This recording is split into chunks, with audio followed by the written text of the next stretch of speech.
ফ্যাসিবাদ, নতুন কোন হাসিনার আমরা জন্ম দিতে চাই না। কে ক্ষমতায় যাবে, জনগণের ভোট আগে পান, তারপরে আপনি ক্ষমতায় যাবেন। আর ছাত্র জনতার জীবন, হাজার হাজার মানুষের রক্ত, 17-18 বছরের মানুষকে ফাঁসি, অত্যাচার, জুলুম, রিমান্ড, ক্রসফায়ার দিয়ে আলেম ওলামা পীর মাশায়েখদের যে নির্বাচন করেছেন, সেই সংগ্রাম আমরা ব্যর্থ হতে দেব না। বাংলাদেশের নতুন বন্দোবস্ত কাঠামোর জন্য অবশ্যই মৌলিক সংস্কার প্রয়োজন। বাংলাদেশের ইতিহাসে, রাজনীতির ইতিহাসে আজকের দিন এক ঐতিহাসিক দিন। কেন ঐতিহাসিক দিন?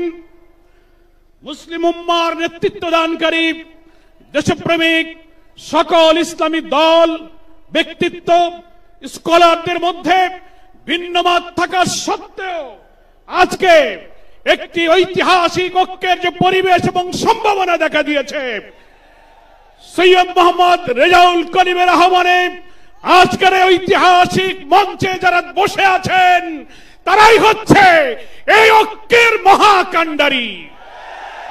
সংগ্রামী ভাইরা আমার, আজকে নেতৃবৃন্দের উপস্থিতি এবং পীর সাহেবের সংগ্রামী ভূমিকায় তিনি আজকে নতুন ইতিহাসের স্রষ্টা হয়ে ইতিহাসে তার নাম স্বর্ণাক্ষরে লেখা থাকবে। সংগ্রামী দেশবাসী ভাইরা, আমি অন্তর্বর্তীকালীন সরকারের প্রধান প্রফেসর ডক্টর মোহাম্মদ ইউনূস আপনাকে বলতে চাই, আপনিও ন্যাশনাল কনসেনসাস কমিশন যেটা হয়েছে তারও আপনি চেয়ারম্যান, তার কো চেয়ারম্যান করা হয়েছে প্রফেসর ডক্টর আলী রিয়াজকে। আর নির্বাচন কমিশনের প্রধানকে আমি বলতে চাই, আজকের এই সমাবেশ থেকে, এই জনসমুদ্র থেকে এই বার্তা যদি আপনারা বুঝতে ভুল করেন, পিওর পদ্ধতি ছাড়া নির্বাচন বাংলার মানুষ গ্রহণ করবে না। আমি প্রধান উপদেষ্টা, নির্বাচন কমিশনার সকলকে বলবো, আপনি জাতির উদ্দেশ্যে নিরপেক্ষ থাকার অঙ্গীকার করেছেন। আপনার অঙ্গীকারের প্রতি আপনি সাবধান থাকবেন। আপনার কোন কোন ভূমিকায় জাতির মধ্যে কিন্তু সংশয় তৈরি হয়েছে। পরিষ্কার বলতে চাই, আপনি সোজা থাকবেন। আমরা আমাদের জন্য, কোন দলের জন্য আপনার পক্ষপাতিত্ব চাই না। 2000 ছাত্র জনতার জীবন, হাজার হাজার মানুষের রক্ত, 17-18 বছরের মানুষকে ফাঁসি, অত্যাচার, জুলুম, রিমান্ড, ক্রসফায়ার দিয়ে আলেম ওলামা পীর মাশায়েখদের যে নির্বাচন করেছেন, সেই সংগ্রাম আমরা ব্যর্থ হতে দেব না। ফলে আপনাকে অবশ্যই জাতির যে দাবি উচ্চকিত হয়েছে, নির্বাচনের লেভেল প্লেইং ফিল্ড আপনাকে নিশ্চিত করতে হবে। আপনি জাতির কাছে, জাতির উদ্দেশ্যে ভাষণে একটা কথা বলবেন, being a head of the government একটা কথা বলবেন, রাষ্ট্রীয় টেলিভিশনে একটা কথা বলবেন, কোন একটা দলের কাছে আলোচনায় গিয়ে সে কথা আপনি ভুলে যাবেন। এটা নিরপেক্ষতা ভঙ্গ হয়েছে। আপনাকে বলতে যে আপনি সোজা থাকুন। রাজনৈতিক সংলাপে আপনি দোষ করেননি, বৈঠক করার অধিকার সবার আছে, কিন্তু আপনি এক জায়গায় কথা বলে মত পরিবর্তন করবেন কেন?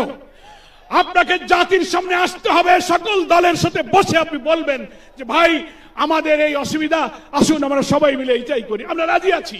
কিন্তু আপনার এই ভূমিকায় প্রশ্ন তৈরি হয়েছে, আগামী 8-10 মাস পরে যদি নির্বাচন হয় আপনি সোজা থাকবেন কিনা? আপনাকে এই 8 মাসে নিরপেক্ষতার প্রমাণ আপনাকে দিতে হবে। আপনাকে নির্বাচনের আগে যে শর্ত, মানবতা বিরোধী গণহত্যাকারীদের বিচার অবশ্যই দ্রুত দৃশ্যমান করতে হবে।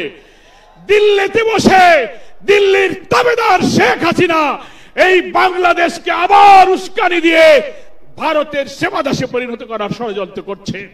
অবিলম্বে নির্বাচনের আগে এই বিচার আমরা দৃশ্যমান দেখতে চাই।